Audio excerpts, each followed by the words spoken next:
धर्म की जय हो। अधर्म का नाश हो। प्राणियों में सद्भावना विश्व का कल्याण गो हो। माता की जय हो। सत्य सनातन धर्म की जय हो। जय जय श्री राम। राधे। राजू भैया थोड़ी सी आवाज बढ़ा दो इसकी।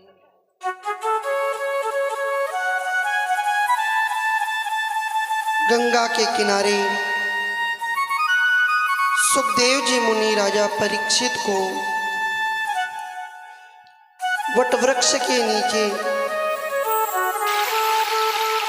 चतुर्दिवस की कथा को श्रवण करवाते हैं। राजन 3 दिन समाप्त हो गए, अब तुम्हारा चौथा दिन प्रारंभ हो गया है। बचे कितने हैं?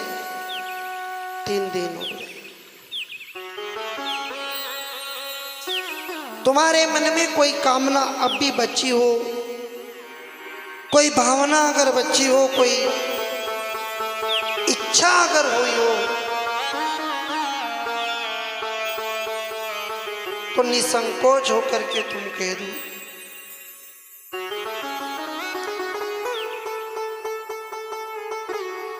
राजा ने कहा, गुरुदेव अब तो केवल एक ही प्रार्थना है, और वो ये कि मुझे बस भगवान के आनंद लीलाओं का वर्णन सुनाओ। अब हमारे मन में कोई ऐसी भावना नहीं, अब कोई इच्छा नहीं बची सिवाय परमात्मा की।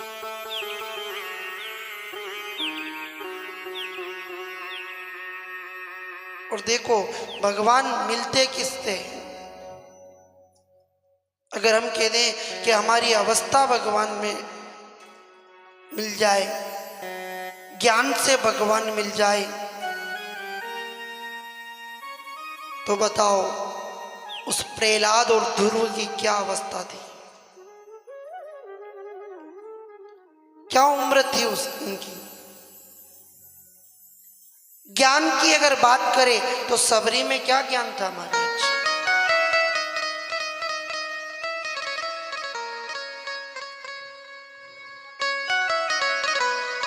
और देखो आप, एक हाथी में क्या ज्ञान आया था, जहां अपने परिवार को पानी की सुधा शांत करने के लिए सरोवर के किनारे चला गया महाराज। और वो हाथी अपनी सूंड में जल भर के पत्नी को भी पिलाए, बच्चों को भी पिलाए। बात यहां तक तो ठीक है, बच्चे को पिला रहे वहां तक ठीक है, पत्नी को पिला रहे वहां तक ठीक है। हाथी ने पानी पिलाया और पिलाना वहां तक ठीक, लेकिन उस सूंड से वो हाथी अपने पानी लेकर अपने पत्नी और बच्चों के ऊपर क्रीड़ा करने लगा। कभी देखना हाथी पानी में खेलता है। अब उसको ये भी पता नहीं चला कि मैं इनकी क्रीड़ा खेल खेल में मेरा समय बीत रहा है। जो हाथी अपनी पत्नी और बच्चों के बीच में खेल खेल में समय गवाया, और उसी हाथी ने जब सूंड में पानी भर के उसका स्वयं की प्यास बुझाने लगा, तब उस पानी के अंदर से एक बड़ा भयंकर मगर ने आकर उस हाथी के पांव को पकड़ लिया। लड़े और ऐसे लड़े कि वो हाथी अपनी पत्नी और बच्चों से कि बचाओ बचाओ बचाओ, मेरे पांव को मगर ने पकड़ लिया, मुझे बचा लो। पत्नी किनारे पर खड़ी है हाथी की, बच्चा किनारे पर खड़ा है, परिवार उसके हाथी के झुंड भी किनारे पर खड़े हैं, और वो मगर पानी में उस हाथी को खींचता हुआ ले जा रहा है। महाराज ये चिल्ला रहा है, बचा लो बचा लो बचा लो, पर कोई बचाने नहीं आया। ये अवस्था हमारी है। हम भी कभी पत्नी, कभी पति, कभी पिता, कभी कुटुंब, कभी कबीला, इन रिश्तेदारों की प्यास बुझाने में समय गंवाते हैं। प्यास बुझाओ इनकी इच्छा। पत्नी कहते हमें अच्छा सामान दिलाओ, साड़ी दिलाओ, कपड़े दिलाओ, कोई बात नहीं, घूमने ले जाओ, कोई बात नहीं, लेकिन इस चीज का भी ध्यान रखना कि जैसे उस हाथी ने कीड़ा उस जल के अंदर करी, उसको ये भी पता नहीं कि इस जल के अंदर एक मगर बैठा है। आज इस जीव को ये भी पता नहीं कि इन परिवार के चक्कर में एक काल भी हमें पकड़ने के लिए बैठा है। महाराज इन्हीं में गंवा रहे समय। भागा दौड़ी, माता फोड़ी, हाथा जोड़ी,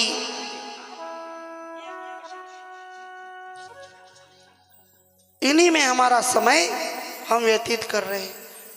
और जब जैसे हाथी अपने पानी पीने के लिए सूंड में जल भरा ना स्वयं के लिए, काल ने पकड़ लिया। ऐसे ही जब हमारी इच्छा, हम दूसरों की इच्छा में अपना समय व्यतीत करते हैं और जब समय आता है और अपनी इच्छा पूरी करे, तब तक वो काल रूपी मगर आकर इस जीव को पकड़ करके यमपुरी ले जाता है। महाराज फिर कहाँ बचता है? पूरी उम्र हो गई, हाथा जोड़ी करते, माथा फोड़ी करते, भागा दौड़ी करते, भटक रहे हैं, घूम रहे हैं, जा रहे। कभी इस लड़ाई में कभी कह के मैंने नहीं बुलायो, कभी के मेरा सम्मान नहीं किया, कभी कहीं मेरे को नहीं कहा, मैं ऊंचा, मैं बड़ा, मैं नीचा, मैं उस मंदिर में दान नहीं करूंगा, मैं इस मंदिर में दान नहीं करूंगा, मेरे पास इतना संपत्ति है, मेरा नाम बढ़ाओ तो मैं आ गया हूँ, मेरा ये करो तो। इस सापा बांधवा को काम तो पूरे गांव को जब आपने पड़ागा नहीं नीचे और रोएंगे ना लोग, तभी बांध देगा। अपने को बड़ा सापा भी नहीं बंधवाना महाराज, समझ लो इस बात को। उस समय सब बांध देंगे आके। किस अहंकार में जी रहे हैं हम, बताओ आप? किस चक्कर में पड़े हम? उस हाथी को तो ज्ञान आ गया था कि यहाँ जिस पत्नी को जल पिलाया, जिस बच्चे को जल पिलाया, वो आज जब मुझे मगर ने मेरा पांव पकड़ लिया तो कोई मुझे बचाने नहीं आया। वो हाथी ये ज्ञान दे रहा है कि जिसके लिए तू जिंदगी भर तड़पता रहा, जिसके लिए तू अपने शरीर को जलाता रहा, और जब मौत आई तो किसी ने भी मुझे आकर के गीता का पाठ तक नहीं सुनाया। महाराज कोई आएगा काम है क्या? कोई नहीं आएगा। सहारा कोई देगा तो केवल परमात्मा देगा। देखना, अगर कोई सत्य है ना तो मात्र वो परमात्मा है। उसी की लाठी, उसी का सहारा। किस चक्कर में हम पड़ रहे दुनियादारी में, किस चक्कर में हम जी रहे महाराज? ये झूठा मान सम्मान।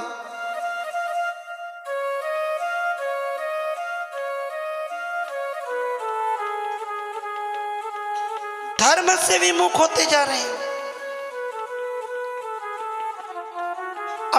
अपने इष्ट, अपने भगवान से हम विमुख हो रहे हैं। कोई कहे राम भगवान नहीं है, तू बन जा भगवान। कोई कहे कृष्ण भगवान नहीं है, मानव है, तू जहर पी ले। एक सांप को पकड़ के गले में घूमता फिर, जो 5 फण पे नाचा, यमुना को शुद्ध किया, गिरिराज को पर्वत पर उठाया, तू किसी गरीब का सहारा बन जा। तू भगवान, छोड़ कृष्ण को, राम को मत बना उसको भगवान। अपने नकली धन, नकली दौलत और नकली ऐश्वर्यता के चक्कर में भगवान को छोड़ दिया। देखो वो प्रहलाद, सुर तो अनेक मांगत फिरत है, पर मीरा जैसी वो चाहत कहाँ। ने राम कथा तो कितनों ने कही, पर तुलसी जैसी मर्यादा कहाँ। ने प्रति खंबन में नरसिंह बसे, काड़न को प्रहलाद कहाँ। काड़न को प्रहलाद कहाँ महाराज? काड़ने वाला चाहिए। आप देखो आप माताएं कभी मंदिर में जाते हो, भजन करते हो कि नहीं करते? जागरण करते हो? कभी करा? जब पानी नहीं गिरे तब? सही है कि नहीं? जब कोई मन्नत पूरी हो जाए तो करे जागरण। बताओ, कल शाम को भी किसी ने पूछा था कि भगवान को तब पूजे कि जब भगवान आपकी सुने। तो बताओ आपको भगवान ने क्या नहीं दिया? बताओ क्या नहीं दिया भगवान ने आपको? इसकी थोड़ी सी आवाज बड़ा खींचा रही है। आपको भगवान ने क्या नहीं दिया? सांस नहीं दी, हाथ नहीं दिए, पाँव नहीं दिया। और एक और बात सुनने को मिली है, लोग भगवान को नहीं मानते, भगवान कुछ नहीं। कहा है भगवान? तो बताओ सूरज को कौन उदय कर रहा है? पानी को कौन धक्का लगा रहा है? नदी सागर कहां से आ रहे हैं? पृथ्वी किस पर टिकी है? बोलो। अरे सफेद बाल आ जाए तो मेहंदी लगा के काला कर लोगे, लेकिन ये जो शरीर की अवस्था है, जो बचपन था, जवानी आई और बुढ़ापा आ गया, किससे आया? फिर कह रहे कि भगवान नहीं है। भगवान तो है, पर अपनी झूठी शान और झूठे मान के चक्कर में हम साधु संत और ब्राह्मणों की बात नहीं मानते हैं महाराज। कितने चिल्ला चिल्ला करके हमारे ग्रंथ पढ़ पढ़ के महात्माओं ने हमको समझाया, पर हम लोगों को वो ज्ञान नहीं आया महाराज। कितने लोगों ने, हमारे बुजुर्गों ने समझाया, ऐसे महान महान संत हुए इस धरा पे, उन्होंने समझाया, पर हमको समझ में नहीं आया कि भगवान क्या कर सकता है, भगवान क्या है। बताओ। आज का दिन भी बड़ा अच्छा विषय बताया कि हमारे राम जी को प्रतिष्ठित किया गया, लेकिन बताओ उन राम जी को भी जिस दिन से वो उनका जन्म हुआ उस दिन के बाद में राम जी को कभी सुख तक नहीं आया महाराज। वो भी कह रहे हैं कि तुम मत भटको सुख ढूंढने के लिए। मैं बड़ा हुआ, बचपन आया, गुरु के पास चला गया, जब वहाँ से विद्या लेके आया तो विश्वामित्र के साथ चला गया, और जब विवाह करके घर आया वनवास हो गया, और वनवास से लौट के आया तो परिवार बिखर गया। मेरा सुख कहाँ है जो तुम दुनिया वाले सुख ढूंढ रहे हो महाराज? हम उस सुख के चक्कर में अपने राम को भी भूल जाते हैं। उनको देखो और तकदीर देखो हमारे राम जी की, कि उनमें भी जनता ने उनको सही ढंग से नहीं रहने दिया, और कलयुग आया तो यहाँ के कुछ दुष्ट लोगों ने भी राम जी के ऊपर केस लगा दिया, जाने नहीं दिया। ये तो हमारे सनातन धर्म की उन शक्ति की ताकत है, जिससे उनकी भक्ति ने राम जी को महल में बिठा दिया महाराज। इधर उनको भी नहीं बिठाते। बताओ,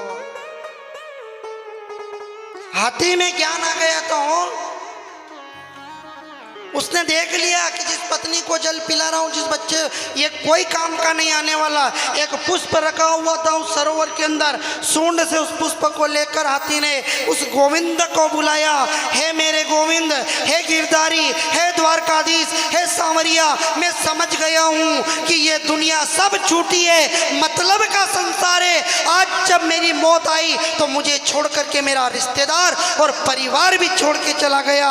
ये पुष्प स्वीकार करके गिरधर, अब तू ही मेरा उद्धार कर। मेरे गोविंद ने गरुड़ पर सवार होके दौड़ते हुए आकर उस हाथी की रक्षा मगर से करी और दोनों को मोक्ष प्रदान किया। पकड़ लो हाथ बनवारी, नहीं तो डूब जाएंगे।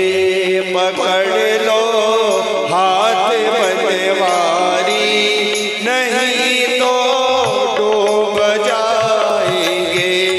पकड़ लो हाथ बनवारी, नहीं तो डूब जाएंगे।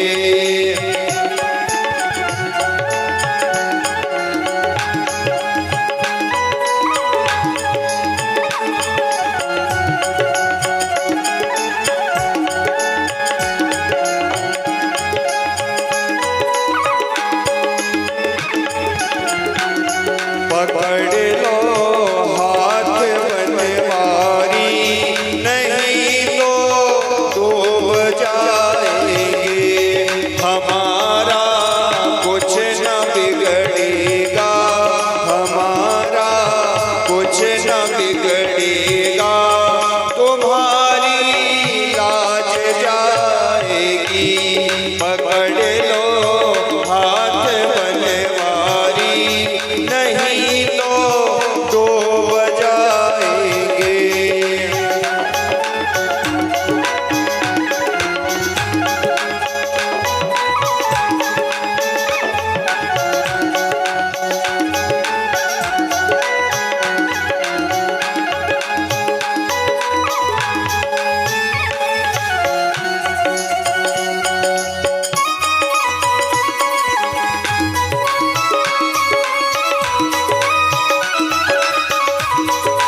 निभाओगे, पकड़ लो हाथ बनवारी, नहीं तो डूब जाएंगे।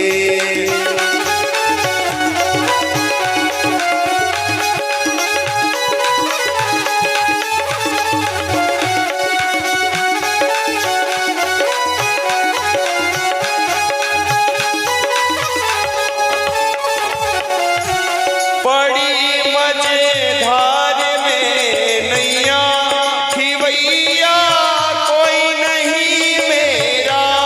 बड़ी मजेदार में नैया थी भैया, कोई नहीं मेरा। थी भैया आप बन जाओ, थी भैया आप बन जाओ, तो बेड़ा पार हो जाए। पकड़ लो हाथ बनवारी, नहीं तो डूब जाएंगे। पकड़ लो हाथ बनवारी, नहीं तो डूब जाएंगे, नहीं तो डूब जाएंगे, नहीं तो डूब जाएंगे। बोलिए सांवरिया सेठ की जय हो।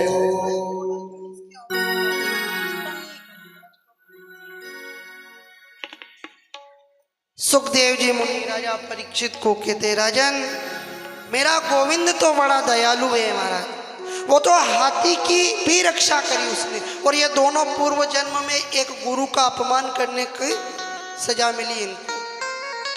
दोनों ही देवता थे, एक गंगा में निर्वस्त्र स्नान करे और उसको शर्म तक नहीं, श्राप दे दिया, जा जल में रहने का बड़ा शौक है, पड़ा रहे जल। एक उच्च सिंहासन पर बैठ करके प्रवचन कर रहा था, गुरु आया, उनको देख करके प्रणाम तक नहीं किया। गुरु ने कहा ज्ञान का इतना अहंकार है, जा तेरे इस ज्ञान को तू क्षीण हो जा और तू हाथी बन जा। कहाँ बच रहे हैं हम, बताओ आप किस जगह बच रहे?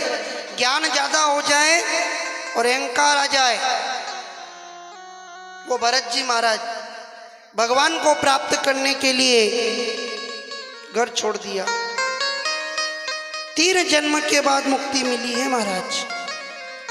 और पापी आजामिल ने अंत समय में अपनी गति सुधार ली, एक ही जन्म में मोक्ष हो गया। कहां बच रहे बताओ आप?